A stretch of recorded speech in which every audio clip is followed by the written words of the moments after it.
For waking, daily consciousness, human thinking is an island in the river of soul life that flows by in impressions, sensations, feelings, and so on. Once we have understood a feeling or impression, that is, once we have created a thought to illuminate it, we are more or less finished with it. Even amid a storm of passions and emotions, a certain calm arises when the bark of the soul reaches the island of thought. The soul trusts naturally in thinking. Were it to lose this trust in thinking, the soul would lose all certainty in life. Once we begin to doubt thinking, healthy soul life stops. Even if thinking cannot always bring us clarity about something, at least we need the comfort of knowing that we could attain that clarity, if only we were able to summon sufficient mental strength and sharpness. A person can come to terms with being unable to bring clarity to something through thinking, but the idea that thinking itself could not bring satisfaction, even if one were to push as deeply into it as should be necessary to attain the complete clarity required by a particular situation, that idea is unbearable. This attitude of the soul toward thinking lies at the heart of all human striving for knowledge. Certain states of mind can dampen it. Nevertheless, in its own dark depths, the soul always feels it can think. Thinkers who doubt the validity and power of thinking deceive themselves about the basic tone of their souls. Often it is the very sharpness of their thought that, by a kind of excess, creates their doubts and perplexities.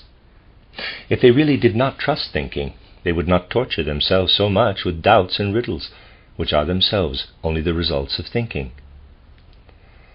If you develop this feeling of trust in relation to thinking, you will find that thinking contains not only something that you form inwardly as the power of the human soul, but also a power that is independent of both you and your soul, and that bears within it a cosmic being, toward whom you must work if you wish to inhabit a place that belongs simultaneously both to you and to the world that is independent of you.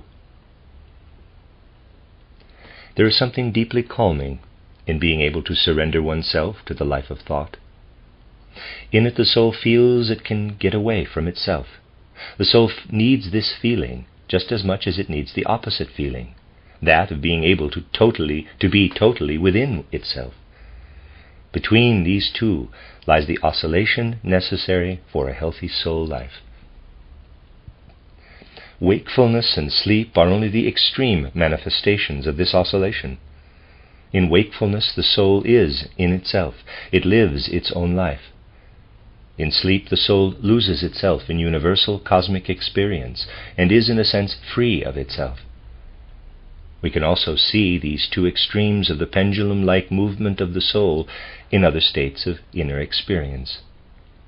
Living in one's thoughts, for example, is an instance of the soul's getting away from itself, whereas living in feeling, sensation, emotion, and so forth are all instances of the soul's dwelling in itself.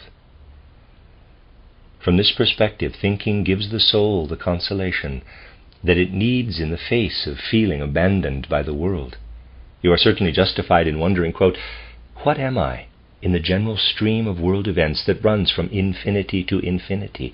What am I with my feelings, wishes, and deeds, which have meaning only for me?" Unquote. As soon as you have truly felt what it is to live in thought, you will be able to counter this feeling of abandonment with another perspective. Quote, "The thinking involved in this stream of world events raises me up, and my soul with me, and I live in those events when I allow their essence to flow into me through my thinking." Unquote. Thus you can feel yourself taken up into the world and feel legitimate within it. This attitude of the soul results in a kind of strengthening, which the soul experiences as deriving according to wise laws from cosmic powers. It is not a great leap from this perspective to one that says, quote, "It is not merely I who think, for it thinks in me. World becoming expresses itself in me. and my soul provides only the stage upon which the world lives as thought." Unquote. Philosophies can, of course, reject this attitude.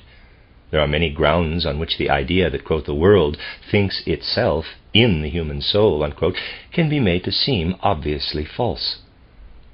We must recognize, however, that this is an idea that can be acquired only through inner experience. Only those who have acquired it in this way can fully understand its validity. They know that so-called refutations cannot shake that validity. Anyone who has thought his or her way through this thought can see quite clearly the real value of most so-called refutations and proofs, which, as long as one remains falsely convinced of their content, often appear quite infallible. Thus, it is difficult to communicate with those who find such counter-proofs convincing. They have no choice but to believe in them, for they have not done the inner work required to understand the inner experience that brought the other person to the recognition they think is false, or perhaps simply foolish. Anyone who wishes to become familiar with the practice of spiritual science will find such meditations on thinking useful. The work of this kind of meditation is to bring the soul to a state that opens a doorway into the spiritual world.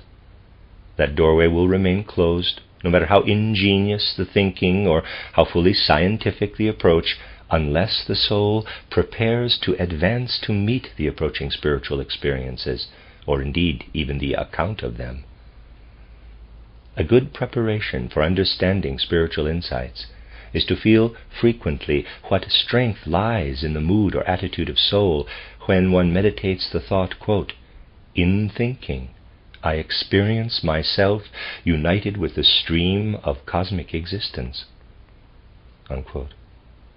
The value of meditating this thought lies much less in the abstract understanding of it than in what is to be gained by repeatedly experiencing the strengthening effect it has on the soul if it flows powerfully through one's inner life.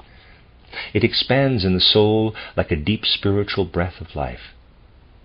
Far more than cognizing the content of such a thought, it is experiencing it that is important. Let the thought be present only once in your soul with sufficient conviction, and you can understand it.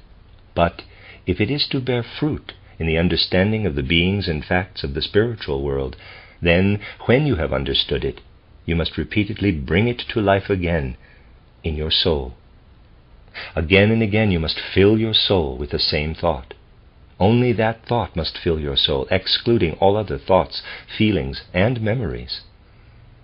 Repeatedly concentrating on a thought that one has completely penetrated gathers the forces of the soul, forces that in normal life are scattered.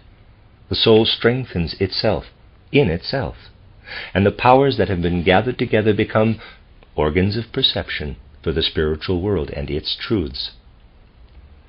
This brief description indicates the right way to proceed in meditation. First, you work your way through to grasping a thought that you can fully understand with the means provided by everyday life and ordinary thinking. Then you sink yourself repeatedly into that thought, become absorbed in it, and make yourself wholly one with it. By living with a thought known in this way, your soul gains strength. Above, a thought about the nature of thinking itself was chosen as an example, because it is particularly fruitful for meditation. But what was said about meditation applies to every thought that we thoroughly penetrate. It is especially fruitful for a meditator to know the mood of soul that results from the pendulum-like movement of soul life as described above. It is the surest way to come to the feeling in your meditation that the spiritual world has touched you directly. This feeling is a healthy consequence of meditation. It should radiate its strength into everything you do during the rest of your waking day. But it should not be a continuous, ever-present prolongation of the meditative state. Rather, you should feel, quote, "Strength flows into my life from my meditation experience," unquote. If you carry your meditative state into daily life like an ever-present imprint, something will spread from it that disturbs the natural simplicity of daily life. Then during meditation itself, your meditative state will no longer be either strong or pure enough. The true fruits of meditation are brought to maturity only when we raise our meditation and meditative state above the rest of life. Meditation will have the best effect upon our lives when we experience it to be something special, something uplifting.